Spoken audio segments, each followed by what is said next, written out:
Bonjour à tous et bienvenue à une autre émission d'Objectif. Aujourd'hui, je reçois M. Paul Vachon via Zoom.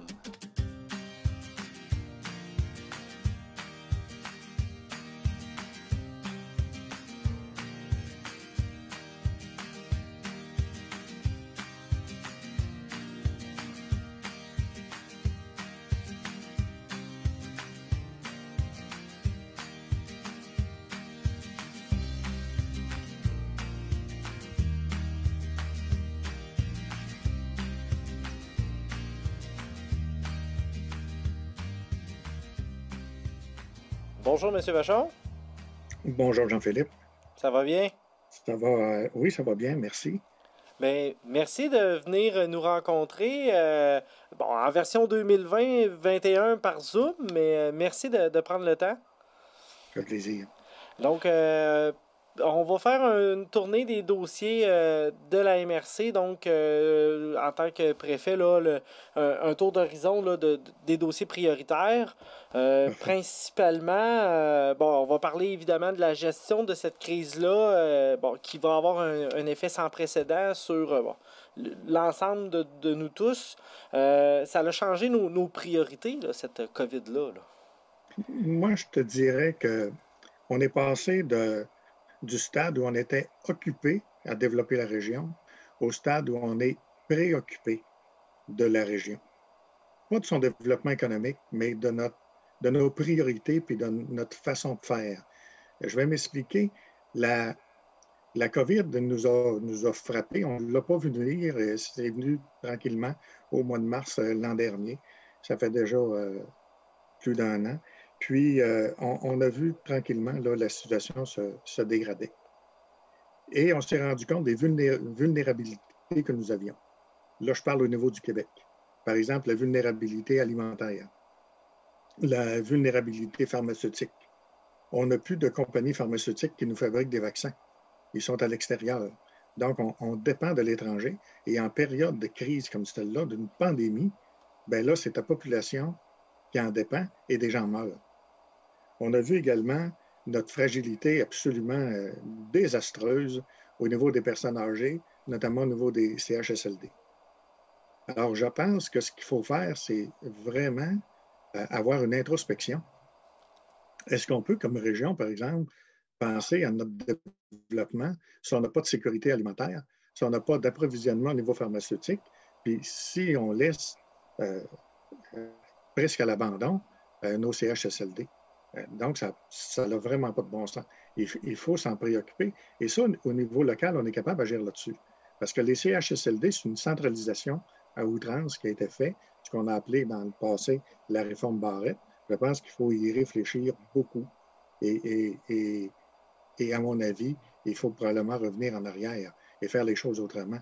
Il faut que les régions se réapproprient leur, non seulement leur économie, et puis leurs services sociaux en général, mais il faut que ça appartient aux régions. Ce sont des régions qui vivent ici et ce sont elles qui sont les gens du milieu qui sont capables de faire toute la différence. Et ça, la pandémie nous l'apprend. Elle nous apprend nos vulnérabilités, mais elle nous apprend également qu'on est capable de faire autrement. On en a un projet, là, puis d'ailleurs, qui va venir très bientôt, le Centre de transformation agroalimentaire. Il y a eu des bonnes nouvelles concernant une subvention. Et ils vont être bâtis au printemps pour fabriquer justement des produits alimentaires. Ça n'est une initiative, ça, où on peut faire une différence au niveau régional en s'assurant un approvisionnement régulier. Et, et ça, la COVID nous l'apprend. Elle nous apprend aussi les priorités, l'achat local, ça n'est un. Alors que nos commerces sont fermés, que la situation est tragique, pas au niveau des manufacturiers, mais au niveau de nos restaurants, puis au niveau de différents magasins, je pense des magasins de vêtements ou des choses comme ça. Alors, il faut absolument intervenir, sensibiliser. C'est très sensible. On n'a pas conscience souvent. D'ailleurs, je le faisais moi-même. J'allais acheter chez Amazon parce que c'est facile. Je suis devant mon ordinateur, je commande, je le reçois à la maison. Il n'y a rien de plus facile. Mais quand je suis retourné à la librairie, j'étais fier d'y retourner. J'ai vu un peu de monde. Je ne voulais pas en voir trop parce qu'on est en pleine pandémie cependant. Mais tu sais, je voyais là, qu'il y avait toute une communauté qui se réactivait. Et ça, c'est intéressant. pour notre développement. On n'en parlera jamais assez. D'ailleurs, on a aussi parlé d'une cellule de crise qui a été mise en place. Elle bouge beaucoup pour essayer de favoriser justement cet achat local-là au sein de la MRC, là. Oui, effectivement, on a deux cellules de crise, puis ces cellules de crise-là se réunissent, oh mon Dieu, à toutes les semaines. Il y en a une qui se réunit le mardi. Elle regroupe de 40 à 60 individus de Chaudière-Appalaches. Alors, ce sont les préfets de toutes les MRC, les maires des grandes villes, le maire de Thetford, par exemple, y participe, la Sûreté du Québec, la police locale, la santé publique, la sécurité publique, et on reçoit les dernières statistiques, par exemple, Dr Romero et de Daniel Paré, qui était notre directeur du CIS ici de Chaudière-Appalaches. Et cette cellule-là nous donne les dernières statistiques, là, la situation des hôpitaux puis de nos communautés partout dans Chaudière-Appalaches. C'est très simple parce que ça nous permet d'échanger des informations. Comme là, actuellement, on parle de cliniques de vaccination. À quel endroit on va le faire ici dans la région? Quand est-ce que ça va s'en venir? Quelles sont les priorités? Alors, on peut retourner ces informations-là. C'est très important d'avoir ça pour avoir toujours des informations fiables. La deuxième cellule de crise a lieu le lendemain, le mercredi. Elle est locale. Elle est constituée des deux députés, Isabelle Lecourt et Luc Berthold, du monde de l'éducation, le cégep et la commission scolaire, du communautaire et des milieux économiques, la Chambre de commerce, la SDE, notre CLD, la SADC. Alors, c'est extrêmement important également. Puis, ah oui, puis la santé, bien sûr. Puis j'en oublie quelques-uns, là, malheureusement, mais on est à peu près une quinzaine qui participent à ces réunions-là. Et là encore, là, c'est des échanges d'informations locales. Par exemple, c'est drôlement pertinent de savoir qu'il y a une éclosion dans un RPA ou dans une école pour être capable après de se retourner vers les maires pour voir est-ce qu'on peut faire quelque chose pour aider les gens. Et ça, puis, au niveau communautaire, par exemple, est-ce qu'on a des gens qui sont en détresse à quelque part pour nous permettre d'intervenir, soit au niveau de l'alimentation, au niveau de la détresse mentale, etc. L'information est au cœur de la problématique et c'est très important en période de pandémie de s'échanger des informations de façon régulière, toujours.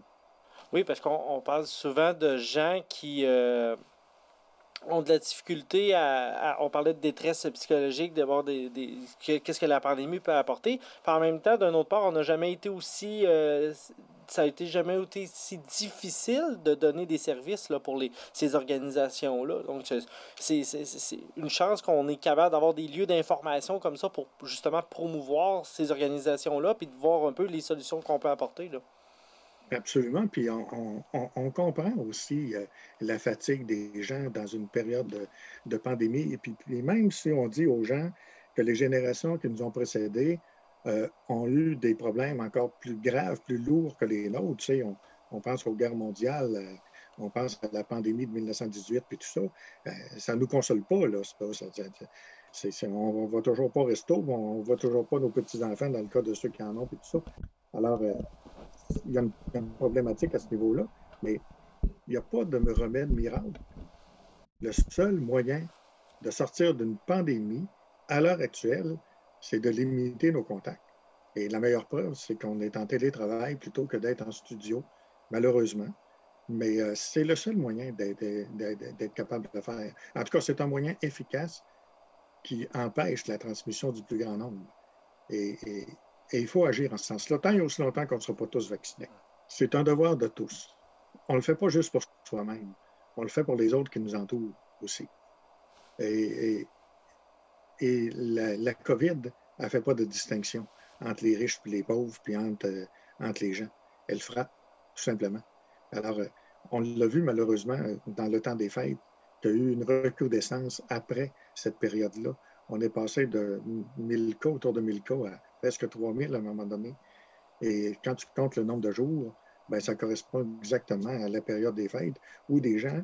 Puis je les comprends, là, tu sais, quand tu invites ta belle-sœur ou ton beau-frère, tu les connais, puis tu dis qu'il n'y a pas de danger, ils n'ont pas sorti de la maison. Mais ça se peut très bien que le beau-frère ou la belle-sœur ne savaient même pas qu'ils avaient la COVID parce qu'ils sont asymptomatiques. Et notre problème, il est là. C'est que cette pandémie-là autant elle va avoir aucun effet chez certaines personnes, alors qu'elle va en tuer d'autres. Est-ce qu'on peut prendre une chance? Je pense qu'il faut absolument avoir un principe de précaution élémentaire. Si tu le veux, je continuerai un peu dans la prémisse de la COVID, mais ça a apporté aussi un souci d'une importance encore plus capitale, je dirais, pour l'ensemble des régions, mais principalement aussi la MRC des Appalaches. On le voit aussi aujourd'hui par notre entretien Zoom, la qualité d'un Internet, je dirais, minimalement satisfaisant là, pour l'ensemble des travailleurs. On veut réduire des contacts, on veut que les gens aient en télétravail. On est encore plus dans une priorité. On l'était déjà avant la pandémie, on l'a encore plus dedans. Là. Écoute, c'est épouvantable. Là.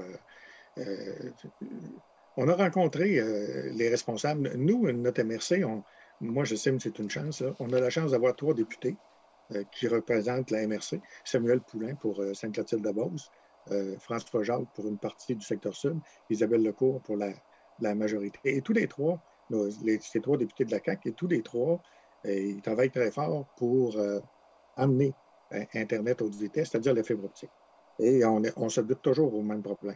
Le fédéral, d'une part, le CRTC avec ses octogones et tout ça, sa façon de penser qui n'est pas du tout la même. Puis le deuxième, Bell, qui fait de l'obstruction à propos de ses poteaux et tout ça. Et pour moi, c'est absolument inacceptable, ça. Quand on a parlé de pandémie, puis on voulait sauver à tout prix le système éducatif, on s'est dit on va faire de l'enseignement à distance. Comment voulez-vous faire de l'enseignement à distance quand ton réseau n'est pas fiable? Ça dépend du nombre. La fibre optique ne se divise pas. Ton réseau va rester fiable. Avec des systèmes comme nous avons présentement chez nous, par voie aérienne, là, par micro-ondes, ben, plus que tu es en onde sur le réseau, moins le système va être stable. Tu ne peux pas faire du télétravail, tu ne peux pas faire de l'enseignement à distance, tu ne peux pas faire des achats, tu ne peux pas faire du commerce en ligne, tu ne peux pas être un travailleur autonome. Ben, tu peux, mais c'est tellement intermittent, c'est tellement difficile que ça devient, dans certains cas, impossible. Ce matin, j'étais en télétravail et j'ai manqué une partie de la réunion parce que le système est devenu complètement instable, je n'entendais plus rien. C'est pas une façon de travailler. Essayez de vous imaginer qu'on retourne de 75 ans en arrière et qu'on parle d'électricité, puis qu'on nous dit, ben, l'électricité dans les campagnes, dans les régions, on ne l'amènera pas. On va donner juste l'électricité aux villes. Est-ce que vous pensez qu'on aurait développé le Québec? Jamais de la vie. On parle d'autoroute de l'information. On a eu des réunions avec des entreprises. Il y a plusieurs entreprises qui sont dans notre région, Cogeco, Sogetel, Bell, etc., là, Vidéotron. On a des rencontres avec ces gens-là. On a des rencontres également avec les députés, mais ça va prendre une volonté gouvernementale forte là, pour qu'on puisse déployer le plus rapidement possible. Puis, pensez-vous qu'on peut avoir un règlement dans ce dossier-là prochainement? Oui, oui. Le premier ministre a rencontré un des présidents de Bell. On ne sait pas trop ce que ça a donné, mais il y a eu au moins une rencontre. On sait aussi que le premier ministre a nommé un député pour s'occuper précisément, spécifiquement du dossier. Alors, déjà, on a fait une résolution, ça donne bien. On a fait une résolution il y a un mois de la MRC, mais on envoie la résolution avec tout notre document, encore une fois, concernant la priorité d'Internet haute vitesse. Et on veut accélérer les choses, on veut que les choses avancent. Donc, Ça traîne quand on arrive. Donc, en espérant que ça va être entendu puis qu'on puisse finalement passer à l'action, parce que c'est un dossier qui, bon, ça fait des années qu'on voudrait avoir un aboutissement dedans. Donc, si on pouvait régler ça en 2021, du moins avoir une entente avec le gouvernement, ça serait une bonne affaire de régler. Là. Ben moi, j'espère une entente en 2021 pour la simple et bonne raison que c'était une des promesses fortes de la CAQ. Et les régions ont voté massivement aussi. Et c'était la priorité, je te dirais, presque partout au Québec, là, au sort des grandes villes. Et à mon avis, il faut que la CAQ ait résolu ce problème-là lorsqu'elle va arriver à l'échéance électorale bientôt. Oui, parce que souvent, c'est un enjeu si jamais ils voudraient continuer. Euh, j'enchaînerai sur, parce que le temps file, j'enchaînerai sur un autre sujet, sur le transport adapté. On vit présentement une crise aussi là-dedans. Est-ce que tu peux nous en parler plus longuement? Oui, bien, on a été interpellé comme MRC en nous disant, écoutez, c'est un dossier régional, comment se fait ça que vous intervenez pas, vous faites rien, puis tout ça. Fait que ce que j'ai tout simplement dit aux gens, c'est oui, c'est un dossier régional, mais c'est pas un dossier de la MRC. Ça fait longtemps que le transport adapté existe, là. Moi, ça fait 12 ans que je suis maire et préfet, et c'était là. Alors, c'est un dossier local, c'est un dossier de chaque municipalité. Et chaque municipalité est membre de transport adapté. Il constitue le conseil d'administration. Il nomme des gens qui sont des élus, mais ce n'est pas la MRC. Et ces gens-là nomment une ville, un village, une entité qui veut prendre le dossier et qu'on appelle, qui est notre ville responsable. Dans ce cas-là, c'est Tetford qui fait ce travail-là depuis très longtemps. Et c'est comme ça que ça fonctionne. Donc, ce qu'il faut pour que les gens règlent le dossier de transport adapté, c'est qu'il y ait une réunion, qu'il y ait une réunion de transport adapté. Constituer des villes, on va nous dire, mais c'est la même chose, c'est la MRC, mais non. Légalement, là, c'est pas la même juridiction. C'est vraiment une juridiction de transport adapté qui est un organisme autonome, constitué des municipalités. Ça n'a rien à voir avec la MRC. Ils pourraient, les gens qui voudraient, nommer la MRC responsable, mais ça ira avec les responsabilités, les exigences et évidemment l'enveloppe qui ira avec. Mais pour l'instant, ce n'est pas un dossier MRC du tout. C'est important de le préciser parce qu'il y a beaucoup de gens qui sont préoccupés par cette situation-là ici dans la région, puis je les comprends. Ils ont des questions, puis ils ont le droit d'avoir des réponses. La problématique était beaucoup au niveau du tarif qui était chargé, là. Absolument, absolument. La problématique est au niveau de la tarification. Et à ce moment-là, c'est un transport adapté à réunir les municipalités, puis que les gens en discutent. À tout problème, là, la solution, c'est la discussion. Puis, mais ma question est pourquoi que finalement il y a une forte hausse comme ça là, du prix du transport? Est-ce qu'il n'aurait pas été mieux de l'annualiser à chaque à chaque fois, à chaque année, aux 2, 3 ans, de faire une légère augmentation? Parce que là, la marge était quand même importante. Ben, moi, je t'avoue que je ne l'ai pas vu venir parce que la dernière proposition qu'on a faite, puis qui est décriée beaucoup, moi, j'en étais très, très fier. J'étais fier de ça, mais après, mon Dieu, c'est une catastrophe. Mais en fait, ce qui s'est passé, c'est qu'il faut remonter de 2 ans, au moins 2 ans, j'allais dire 3, mais probablement 2 ans. La COVID nous mêle un peu dans nos échéanciers. En fait, ça a commencé avec le 6 de Chaudière-Appalaches.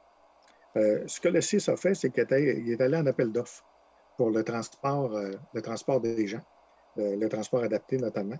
Et nous, on avait une personne à Tetford, un contracteur qui avait le contrat pour transporter les gens de la région vers l'hôpital. Et il a perdu son contrat. Le contrat a été donné à une entreprise de Lévis qui dessert l'ensemble de Chaudière-Appalaches. Et lui, ce contracteur-là, s'est tourné vers Transport adapté et a augmenté de façon considérable ses tarifs. Puis comme il n'y en a pas d'autres, ben, Transport adapté s'est retrouvé avec une facture qui dépassait ses capacités de payer. Alors, ce que Transport adapté a fait, il s'est tourné vers les maires parce que Transport adapté et son conseil d'administration, ce sont les municipalités. Il s'est tourné vers les municipalités.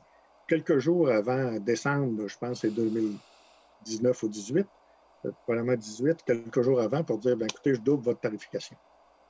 Alors là, il y a une réaction en disant, ben, on ne peut pas faire ça, nous autres, nos budgets sont faits, puis tout ça. Et pendant tous les mois qui ont suivi, ça a été de trouver une nouvelle tarification, puis de trouver de quelle façon on s'organiserait. Ça a passé. Ensuite de ça, il y a eu l'achat par transport adapté du contracteur, ce qui nous emmène à la situation actuelle qui est obligée aussi d'avoir une nouvelle revision de la tarification. Et à mon avis, il y a un moyen d'avoir une entente, mais pour qu'il y ait une entente, il faut qu'il y ait une discussion. Et je pense que c'est là qu'on est. Donc, on espère que une discussion se produise là, dans les prochaines semaines, là. Oui, oui, avec toutes les municipalités et la ville mandataire, mais c'est une discussion qui va avoir lieu au niveau de transport adapté. J'aimerais qu'on continue de parler des projets. On a le chemin de fer là, aussi, on devrait avoir un aboutissement dans les prochains mois. Oui, ben, les prochains mois, je ne suis pas sûr, mais comme c'est devenu une priorité gouvernementale, comme il a été inscrit dans la nouvelle loi, c'est clair comme l'agrandissement de l'urgence à l'hôpital et comme une maison des aînés à Black. Alors, c'est clair que ces projets-là vont se faire. On y a travaillé longtemps, on a travaillé fort pour la réalisation de ces projets-là. Ben là, ça s'en vient, ça va se faire et ça va être un plus là, au niveau économique pour notre région. On en a quelques projets qui aboutissent. Je parlais tout à l'heure du centre de transformation agroalimentaire. Ça en a un autre également. Là. Alors, ça aussi, c'est des bonnes nouvelles. Là. Il y en a d'autres, malheureusement, on va se reprendre, mais ça, c'est pas grave. On ne peut pas tout avoir, mais ça va. Je vous dirais que ça va relativement bien. Aussitôt qu'on va pouvoir se sortir de cette COVID-là là, pour être capable de reprendre notre rythme de croisière. Oui, c'est ça, parce que souvent, des rencontres de travail. Donc, c'est sûr que la pandémie vient freiner un peu cette avancée de projet-là. Donc, on est toujours un peu à la merci, finalement, du temps là, qui passe. Là. Oui, puis je pense que notre préoccupation à l'heure actuelle est de sauver, j'allais dire sauver les meubles, mais sauver nos petits commerces. Et ça, on a de l'aide autant au niveau du fédéral que du provincial. Je pense à la SADC, puis je pense au CLD, où à un moment donné, on a des enveloppes qui permettent d'intervenir auprès de nos commerces pour être capable, je te dirais, avoir un repli, puis attendre que la pandémie s'atténue pour être capable de reprendre nos activités économiques. Parce que c'est sûr que après tout ça, il va y avoir un ralentissement économique, mais il faut l'atténuer pour être capable de reprendre de façon très, très forte. Donc, il faut savoir de quelle façon qu'on va repartir la machine aussitôt qu'on pourra le faire. Oui, exact. Il reste quelques minutes à notre entretien. J'aimerais sommairement avoir peut-être un petit retour sur le BAP, point de vue MRC, point de vue préfet. Qu'est-ce qu'on en pense?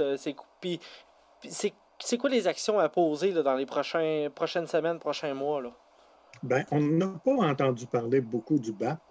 Nous, on a fait des interventions et on a également engagé une firme qui fait de la représentation pour la région auprès du ministère de l'Environnement. Et je te dirais que là, il y a deux enjeux qui sont en train de se dessiner. Il y a l'enjeu environnemental au niveau des cours d'eau, puis au niveau des halles. Puis il y a l'enjeu aussi, surtout, je te dirais, d'un institut qui définirait toute la norme pour l'utilisation des matériaux, l'utilisation des résidus. Et je pense que c'est ça qui est le plus important. Mais on est encore au stade même pas de la création de cet institut-là, mais de ses mandats, puis de ses objectifs, puis de ce qu'elle pourrait faire et devrait faire. Donc, dans un espoir un jour de voir la création de cette institution-là, c'est l'Observatoire. Là, donc, d'essayer exact. Là, donc, d'avoir la création de ça dans les prochaines années là, pour Ben, on à mon avis, puisse. je pense qu'on devrait parler plutôt des prochains mois, parce Oui. que, à mon avis, c'est incontournable, ça. C'était un désir profond exprimé par la région que l'Observatoire doit être ici. Là, on définit plus son mandat. Est-ce que c'est un mandat scientifique ou si c'est un mandat d'intervention? Est-ce qu'il va avoir certaines autorités ou non? On est à ce stade-là encore. Mais je te dirais que ça se fait dans. On n'est pas là encore pour y participer. Ça nous inquiète un peu. Parce que nous, on pense qu'on devrait collaborer davantage avec le ministère de l'Environnement. Et pour l'instant, il n'y a pas eu de réunion avec le ministère de l'Environnement. Mais, Monsieur Vachon, merci beaucoup pour ce temps, pour parler des dossiers prioritaires de la MRC. C'était grandement intéressant. Je vous remercie beaucoup. Je vous souhaite une belle journée. Puis prenez soin de vous, faites attention parce qu'on est toujours dans cette période-là de pandémie. Merci également d'avoir été des nôtres pour un autre objectif.